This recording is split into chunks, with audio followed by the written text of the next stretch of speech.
তারপরে আমরা একটা বেসিক কোশ্চেন নিয়ে আলোচনা করি। দেখেন যেটা এসেছে কত সালে, যেটা এসেছে কোনো সালে আসেনি, এটা আপনাদের প্র্যাকটিসের জন্য দিয়েছে, তবে খুবই গুরুত্বপূর্ণ। নিটেল কর্পোরেশন 1,50,000 ইউনিট প্রোডাক্ট অ্যানুয়ালি উৎপাদন করে। তাহলে 1,50,000 এর মান, মান্থলি এভারেজ প্রোডাকশন প্রতি মাসে এভারেজ সে প্রোডাকশন করে 12,500 ইউনিট। তাহলে এভারেজ প্রোডাকশন করে 12,000 ইউনিট মাসে, তাহলে দিনে কত? 12,500 রে যদি আমি দিনে বের করতে যাই, তাহলে এই 12,500 কে যদি মাসে হয়, তাহলে আমরা জানি এক মাস সমান স্বাভাবিকভাবে কত দিন? 30 দিন। তাহলে 30 দ্বারা ভাগ করো, তাহলে এভারেজ বের হবে প্রতিদিন কত করে সে উৎপাদন করে। Purchase price Nitol N is টাকা 3 পার ইউনিট, 3 টাকা পার ইউনিট পারচেস প্রাইস রয়েছে। Annual carrying cost is 20%। তাহলে অ্যানুয়াল ক্যারিং কস্ট 20%, তাহলে 20% কার উপরে কাটবো? এই 3 টাকার উপরে 20% কাটবো। পার অর্ডার কস্ট, কারণ কেটে হচ্ছে অর্ডার কস্ট 36 টাকা, তাহলে এই 36 টাকা যদি অর্ডার কস্ট হয়, তাহলে 3 টাকার উপর 20% হচ্ছে ক্যারিং কস্ট। আমাদের লিড টাইম দেওয়া আছে কত? 45 দিন। নিটল কোম্পানির সেফটি স্টক দেওয়া আছে কত? 6,250 ইউনিট। রিকোয়ারমেন্ট একে বলছে ইও কিউ বের করো।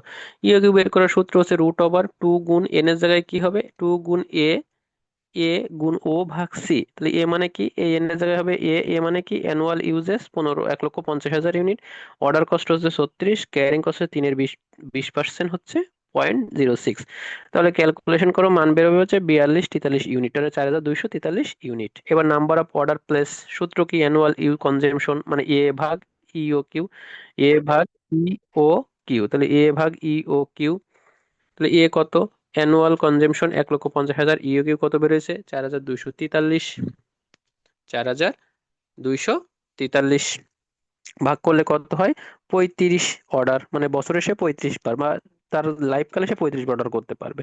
এবার সে রিঅর্ডার পয়েন্ট, নতুন সূত্র, রিঅর্ডার পয়েন্ট বের করার সূত্র তো এভারেজ ডেলি ইউজেস, আগেই বলে দিয়েছি, সে প্রতি মাসে 12,500 ইউনিট উৎপাদন করে।